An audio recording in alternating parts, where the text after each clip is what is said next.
Chinese Premier Li Keqiang emphasized that China wants to be a staunch contributor to regional and global peace and development. So what defines China's policy in this, and how can it help fulfill the UN Sustainable Development Goals? And a company from China has finished the construction of the third largest mosque in the world, also the tallest building in Africa. What barriers did they have to overcome in its construction? Welcome to The Point, an opinion show coming to you from Beijing. I'm Li Xin.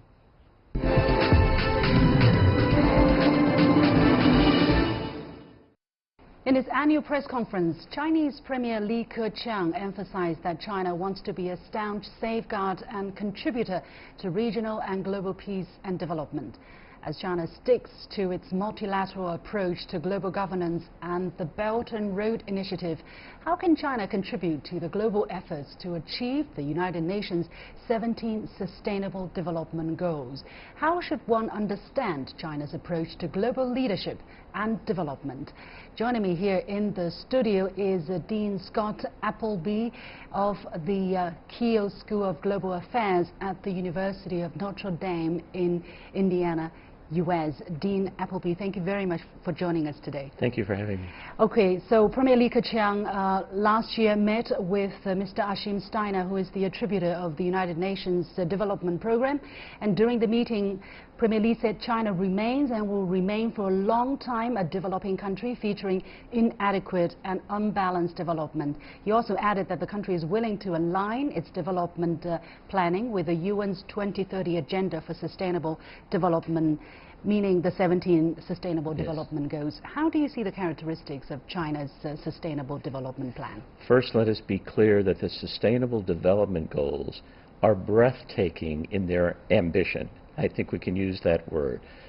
Eradicate poverty, provide clean drinking water for everyone, peaceful and stable societies. I mean, they're very idealistic, and they're comprehensive. They're 17, but of course they're detailed in so many ways that one shudders almost to think, how can they be accomplished? So we start there. Yeah. China, though, it's good to hear China's leadership talking about working with the United Nations and within this framework, because if these goals are going to be established and achieved in any meaningful way, one would expect that China would have to play an important role. We are 1/5 of humanity. Indeed. And now, does that mean that China should meet every one of these 17 goals or their subsets? I don't think that can be asked of any nation. But China's leadership has spoken frequently recently about markers of sustainable development in the Chinese economy that seem to make perfect sense and be perfectly compatible in contributing to the UN Sustainable Development Goals. So there has been an emphasis on eliminating poverty, rural poverty in particular, in China. And I know there's criticism that some say, what about the urban poor who have moved to the cities? But nonetheless, the government has focused on eliminating poverty. There is, as we all know, been a real emphasis on sustainability and on environmental stewardship. If China doesn't take the lead in this area, along with the United States and others, they won't be achieved. There are people who are saying, however, that it seems that China has put particular emphasis on certain aspects of these development goals, such as what you mentioned, poverty and energy or environment, but there are also 15 others at least. And there are people who are saying that they have to be interconnected, that you can't really just work on some of these goals and ignore the other, because otherwise it wouldn't be meaningful. That's right. The key to these Sustainable Development Goals is the recognition that the challenges facing the world are all interconnected. So global warming is going to lead and has led to wars over resources, land and water, healthcare crises, flows of refugees. None of these problems can begin to be solved if there is not effective governance, and so corruption is a major problem. This has also been an emphasis in China, eliminating or reducing corruption. An argument is being put forth, it seems, by the leadership, which suggests this. Yes, we're not going to cover all 17 of these goals in 17 great programs, but if through this incredible Belt and Road Initiative, really links multilateral, endorses a multilateral approach that builds peace among societies through trade and economics, if that can be taken seriously, if there's leadership on environment, these core elements will help the rest of the world to move forward on many of the goals.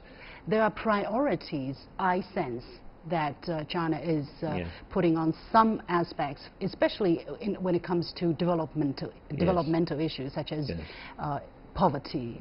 I don't think there is a big problem with hunger, but poverty, health, ecological system, and so on and so forth. So how do you look at the balance between the interconnectivity of all of these sustainable development goals and priorities that countries have to set given their different circumstances? Good. To stick with China for a moment, I think some of the goals are challenging for China and will be obstacles. And I think if they take the challenges seriously, that will be important. Some of the goals are around questions that we might call social justice, questions of equality, question of attention for women and children. There are goals that are related to human rights. Well, how does China contribute to that conversation on so many of these goals that are not, in a way, the more obvious central goals we've mentioned, poverty reduction? I'm sorry, I sense a slight difference in understanding here, because it seems that your understanding of these goals are separate from the socio and economic development goals, for instance, poverty. You think that the gender equality or social justice seem to belong to the greater category of human rights that is not being put on the same high level of priority? Well, the question would be, for any nation, but to stick for a moment with China, in emphases in approaches to education, for example, is there not only in these approaches an attempt to bring the education of women into alignment with privileges that men have had for generations, but also an attempt to be compensatory, to say our policies really are going to target women in the best sense of that term.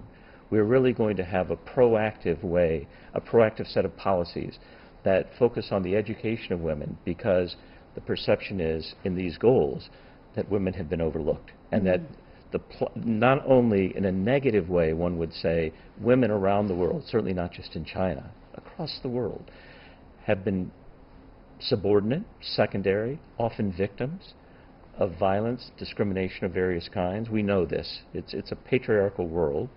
And so what does it mean? So in a negative sense, justice would call for ending that, eliminating it, reducing it.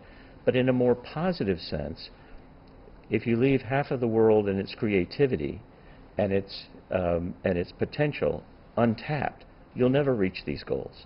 So just to take that issue, gender equality, one would almost say women having an advantage, a preferential option for women in following the goals and trying to implement the goals, because that also lifts all boats, to have women empowered across the board at every sector of society. That's going to be a challenge for many societies, not only for China or the U.S. Well, I think the Chinese approach, my understanding, and I absolutely agree with what you say about the potential of women having to be, that need to be tapped into. I think I benefited, my generation and even my parents' my mother's generation benefited greatly from this kind of sense of equality that has that was allowed to flourish and to take roots in the Chinese society. But at the same time, I think equally important is the approach to lift the overall socio and economic development level of the society, so that all of these equality issues, even either gender or ethnic minority or majority, can go up together. As you said, the boat can go up together. So that is one of the issues that I think is on top of the mind of the Chinese government. My understanding, the kind of differences that reflected in our discussion just now also is seen on a larger scale. What is China's role? What is China's role in the world? Some people are saying China needs to have a moral leadership instead of a rogue leadership. China needs to follow rules, the rule of law.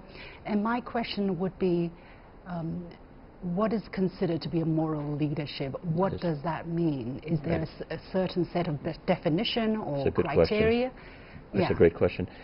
First, we would acknowledge about China that China is still a developing country, and everyone acknowledges that.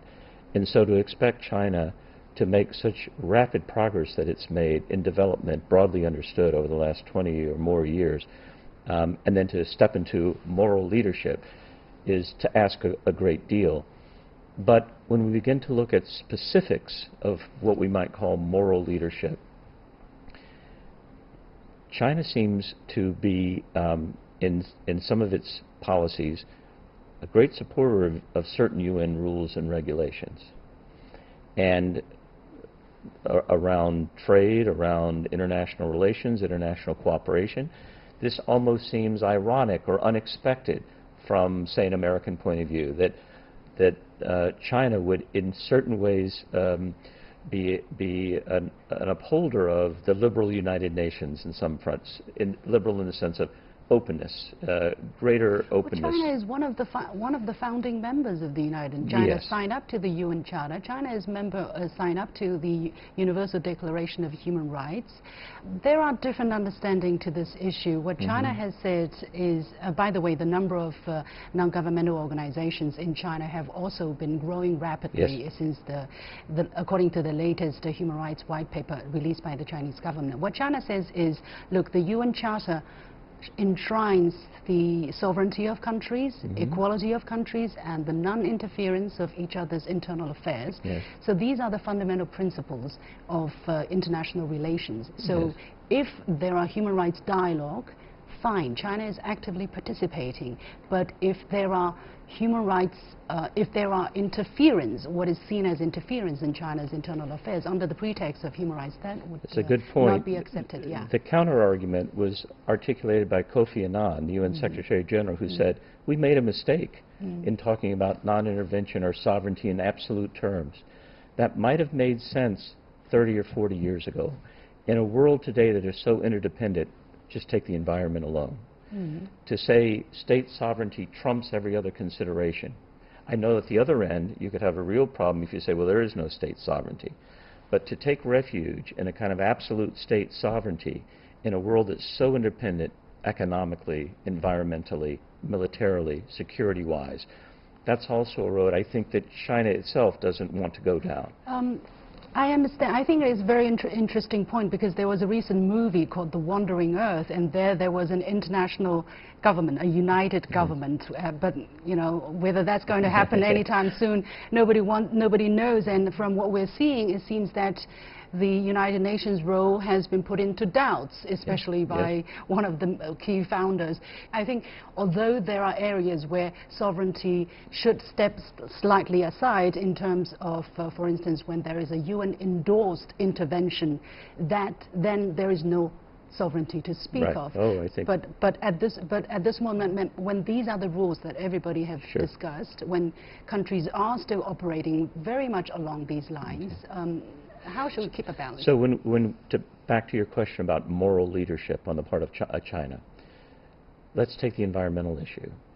I think we could hopefully agree that preserving the planet and a habitat that we can all live in is a moral question. It's a question of right and wrong. And that means subordinating other priorities to this one. China is in a position to take moral leadership in that sense of moral leadership, precisely because of its a recognition that it makes no sense to have enormous economic growth if we can't breathe the air. And the fact that the state seems to is committed, from what I've been reading, to addressing this problem systematically within China alone. To do that successfully, to make that a real priority, to accept the trade-offs that come with that in other parts of the economy, that's a narrow but a very real sense of moral leadership. I hope that is going to be the case, that it's going to continue to be the case. You know from the air that you have been breathing in the past few days. We have to leave it there. Thank you so much, Dean Appleby from the University of Notre Dame.